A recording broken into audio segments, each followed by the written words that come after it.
네, 반갑습니다. 김민재입니다. 이번 시간은요, 여러분들과 함께 이제 백제에 대해서 한번 간략하게 알아보도록 하겠습니다. 자, 백제가 실제로 세워질 때 온조에 의해서 나라가 좀 세워지는데 고구려의 영향을 좀 받아서 세워지게 되는 거죠. 예, 그래서 이 백제라고 하는 이 나라는 제일 처음에 이제 온조 이후에 중요한 왕들 한번 좀 뽑아본다라고 한다면 이 고이왕, 그리고 두 번째로 근초고왕, 그다음에 이제 침류왕. 자, 그리고 여기에서 이제 나와야 되는 왕이 이제 비유왕, 이런 왕도 있습니다. 비유왕. 그다음에 계로왕, 이런 왕. 그리고 약간 오른쪽으로 가 보면 여기 이제 문주, 그다음 나오는 이제 문주왕이라든지, 그다음에 동성왕이나, 그다음에 이제 무령왕. 자, 그리고 오른쪽 편에 조금 더 나타내 보면 이제 성왕, 그다음에 이제 무왕, 그다음에 이제 제일 마지막 우리 최억행, 의자왕, 이렇게 좀 볼 수가 있겠습니다. 자, 그러면 제가 이렇게 나타낸 이유는요, 이쪽까지는 이제 수도가 바로 이제 위례성, 한성 지역이라고 보시면 되고, 이쪽 일대의 수도, 그러니까 성왕이 나중에 수도를 좀 옮기게 됩니다. 그러니까 이때까지는 수도가 웅진이라고 보시면 돼요. 웅진. 웅진이 지금의 공주고, 그리고 성왕 때부터 이제 부여. 옛날 이름은 사비죠. 이쪽으로 옮긴다. 이렇게 좀 보시면 되겠습니다. 자, 그리고 여기는 이제 한성. 이쪽 일대. 위례성. 이쪽 일대다. 이런 것들도 하나 기억을 좀 하시면 되겠죠.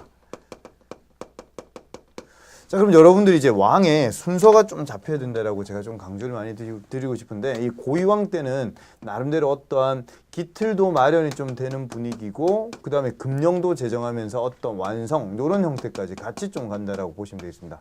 그러니까 나름대로의 그런 큰 틀을 잡은 게 바로 고이왕이라고 한다면, 근초고왕 때가 시험이 이제 잘 나오게 되는 거죠. 자, 4세기 내용이니까 이때가 이제 전성기 내용인 것이고, 이 고이왕 때는 목지국이라고 하는 나라를 좀 병합을 했다라고 한다면, 근초고왕은 마한 전적을 확보합니다. 마한의 전적을 확보하면서, 그리고 위치상으로 한번 좀 보면은 왼쪽으로는 요서 지역까지, 그 다음에 산둥 지역까지, 그 다음에 이제 규슈 지역, 일본의 규슈 지역까지 진출을 하는 게 바로 이 근초고왕이라고 보시면 되겠습니다. 자, 뭐 여러 가지 얘기들이 근초고왕도 할 게 상당히 많지만은, 근초고왕 때는 전성기라고 하는 개념을 절대 놓치시면 안 됩니다. 근데 외왕에게 준 선물 중에 하나가 칠지도, 이런 것들을 선물할 때가 바로 근초고왕 때라고 보시면 되겠고요.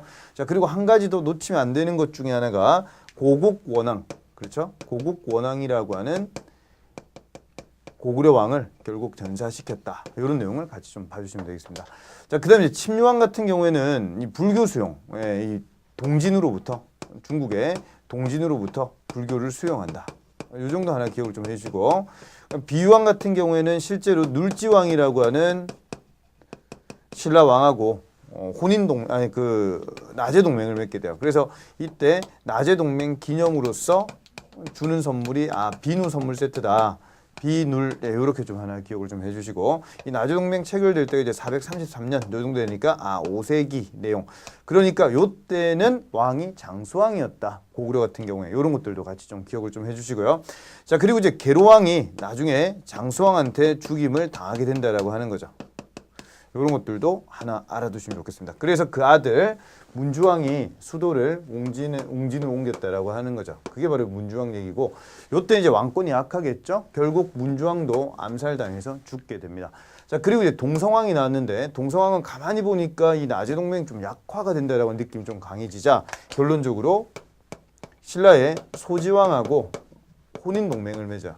혼인 동맹을 좀 맺으면서 한마디로 얘기하면 이 나제 동맹을 조금 더 강화를 해야 되겠다, 이런 생각을 좀 가지게 되는 거고, 자, 그리고 역시 동성왕도 피살당해서 결국 죽게 됩니다. 자, 그리고 그 다음에 이제 무령왕이 나왔는데, 무령왕은 첫 번째로 중국의 남조와, 물론 이 위에도 물론 그런 남조와 교류를 계속적으로 좀 했겠지만 이 중국 남조의 양과 교류가 상당히 많이 활발하게 되게 됩니다. 중국 남조 중에 양이라고 나라와 문물 교류나 상당히 활발하게 되게 되고 두 번째 22개의 요지를 지정해서 담로라고 하는 것을 지정합니다. 그래서 지방 세력을 좀 감시를 하고요.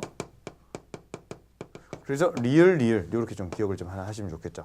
자, 그다음 세 번째 이 사람의 무덤이 바로 무령왕릉이죠. 무령왕릉은 특징적으로 볼 때 벽돌식 무덤이다. 벽돌 무덤이다. 요거 기억을 좀 하시고 중국 양나라의 영향을 받았다라고 하는 거 같이 기억을 좀 하시면 좋겠습니다. 자, 그리고 무령왕 다음에 성왕인데 성왕은 상당히 좀 꿈이 컸던 그래서 실제적으로 좀 중흥을 꾀하는 그런 왕인데요. 그래서 실제적으로 웅지는 요건 좀 방어용 지역입니다. 그러니까 뭔가 한 번 더 중흥을 깨하고자 이렇게 사비로 수도를 좀 옮겼다라고 하는 걸 기억을 좀 하나 해주시고요. 자, 그다음 이제 성왕하고 같이 기억을 해야 되는 왕이 신라의 진흥왕입니다. 진흥왕하고 같이 힘을 합쳐가지고 한강 유역을 획득을 했는데 결론적으로 진흥왕이 배신하게 되죠. 그래서 성왕이 자 나라 이름도 이때 이제 남부여로 좀 바꾸면서 뭔가 한번 잘해보려고 하는 그다음 22부라고 하는 그런 관청도 이렇게 좀 만들면서 그다음 뭐 불교에 대한 지능도 상당히 좀 힘을 많이 쓰면서 일본의 불교에도 영향을 주는 이 성왕 결국 배신당해서 이 성왕은 관산성